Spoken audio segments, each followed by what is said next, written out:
नमस्कार, आप देख रहे हैं News Nation voice. UP CM Yogi Adityanath आज देवरिया में चुनावी जनसभा को संबोधित करने पहुंचे थे, जहां उन्होंने देवरिया सदर विधानसभा सीट पर हो रहे उपचुनाव के भाजपा से उम्मीदवार डॉक्टर सत्यप्रकाश मणि त्रिपाठी के लिए वोट की अपील की। मुख्यमंत्री ने अपने भाषण के दौरान समाजवादी पार्टी के राष्ट्रीय अध्यक्ष पर हमला बोला। कहा कि सरकार अपराधियों के खिलाफ बुलडोजर व जब्ती की कार्यवाही करती है तो सपा के अध्यक्ष को बुरा लगता है। उन्होंने कहा कि सपा दंगे करवाना चाहती है लेकिन सरकार होने नहीं देगी। मुख्यमंत्री ने कहा कि मिशन शक्ति की जो शुरुआत हुई है दीपावली के बाद ऑपरेशन शक्ति में बदल जाएगी और अपराधियों की तरह इनका भी राम नाम सत्य होगा। मुख्यमंत्री ने कहा कि विपक्षी पूछते थे कि राम मंदिर कब बनेगा, लेकिन अब तो हमने शिलान्यास कर दिया है।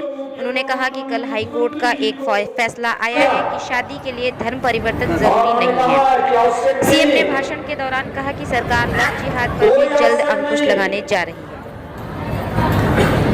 धर्म परिवर्तन करना शादी के लिए आवश्यक नहीं है। और भाइयों बहनों, लव जिहाद की समस्या पर भी सख्ती से अंकुश लगाने का कार्य सरकार करने जा रही है। बहुत सख्ती के साथ अंकुश लगाने का कार्य करेगी,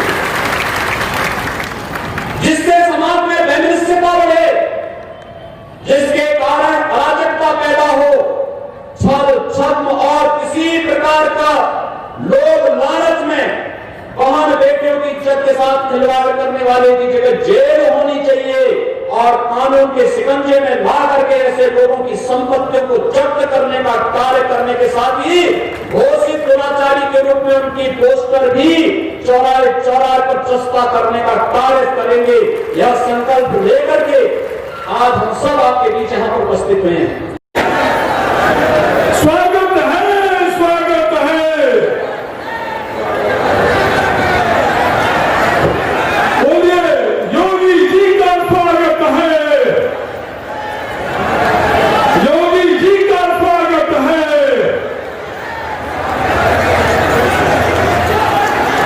जरा ताली बजा करके जोरदार तालियों से हमारे यशस्वी मुख्यमंत्री स्वागत है। स्वागत है, स्वागत है भाई, स्वागत है, स्वागत है भाई, स्वागत है, स्वागत है भाई, स्वागत है। लेकिन भाइयों बहनों, देवरिया और कुशीनगर की चीनी मिल को बेचने वाले सपा बसपा के लोग आज किस मुंह से आपके बीच आते हैं वोट मांगने के लिए? किस मुंह से आते हैं? इन लोगों ने तो यहां के किसानों के पेट पर भी जिस प्रकार से खिलवाड़ करने का कार्य किया था, यहाँ के नौजवानों के भविष्य के साथ जिस प्रकार से खिलवाड़ करने का प्रयास किया था, इन्हें कोई अधिकार नहीं। आज हमारी सरकार प्रदेश के अंदर एक एक करके नई चीनी मिलों को लगाने का कार्य कर रही है। कोरोना नहीं आता तो हम लोग यहाँ पर भी कुछ नए कार्य आगे बढ़ाए होते, लेकिन कोरोना को समाप्त करने के आह्वान में आप लोग जुड़िए और मैं आपको आश्वासन देने के लिए आया हूं। सरकार की नीति भी स्पष्ट है और नियत भी साफ है। पैसा जमा कराना हो, गांव के ही कॉमन सर्विस सेंटर में बैंकिंग सखी बैठ करके उस पैसे को जमा भी करेगी और उस पैसे को निकाल करके उस परिवार तक पहुंचाने का कार्य भी करेगी। रोजगार भी मिलेगा और माताओं बहनों को घर में बैठे बैठे काम भी मिलेगा, सुविधा भी मिलेगी। ये कार्य इसलिए क्योंकि जनता के प्रति हमारी सहानुभूति है। क्या कर रही थी सरकारें पहले? ये कांग्रेस, सपा, बसपा क्या कर रहे थे? लोग अपने लिए जी रहे थे। पहले नौजवानों को नौकरी नहीं मिलती थी।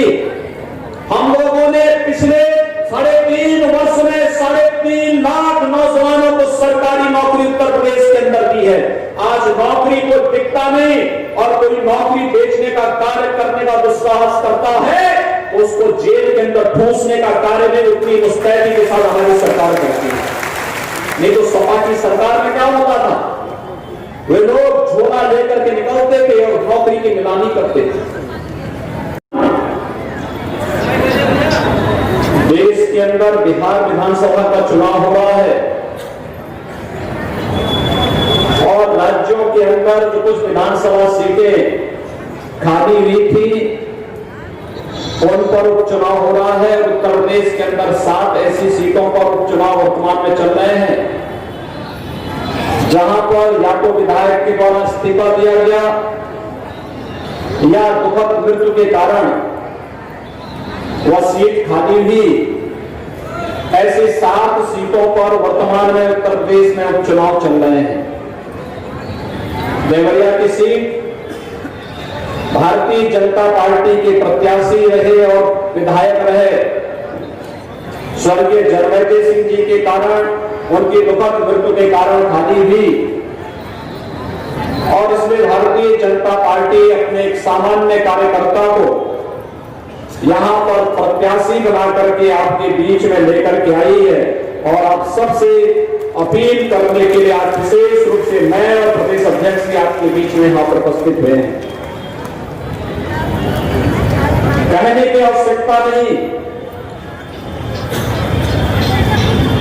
कि देश के अंदर जातिवाद और वंशवाद की राजनीति को समाप्त करके विकास की धुरी के साथ जोड़ने के लिए गांव को, गरीब को, किसान को, नौजवान को, महिलाओं को और समाज के प्रत्येक तबके को जोड़ने के लिए 2014 में प्रधानमंत्री मोदी जी के नेतृत्व में जो अभियान पूरे देश के अंदर प्रारंभ हुआ, आज उसी अभियान में आप सबको जोड़ने के लिए एक बार फिर से आपका आह्वान करने के लिए हम लोग देवरिया में आपका आह्वान करने के लिए आए हैं। भाइयों बहनों, मैं पिछले दिनों से इस बात को कहते थे स्मारक बनना चाहिए, हमारे सांसद, हमारे विधायक, हमारे मंत्रीगण बार बार इस बात को कहते थे और भाइयों बहनों उसको हमने अपनी स्वीकृति दी। यहाँ पर शहीद रामचंद्र विद्यार्थी का भव्य स्मारक बनने जा रहा है। माटी कला बोर्ड के माध्यम से इस परंपरा से जुड़े हुए लोगों को सम्मान देने का कार्य हमारी सरकार ने किया है।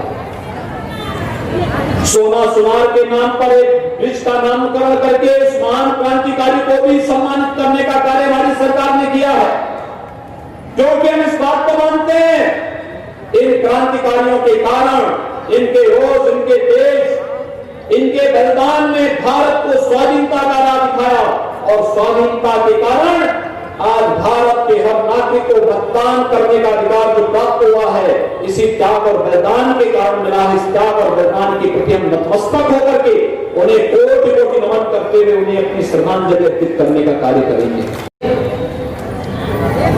पूज्य बाबा महर्षि देवड़ा बाबा के पावन साधना स्थली रही है, उनके नाम पे कोई स्थान नहीं था।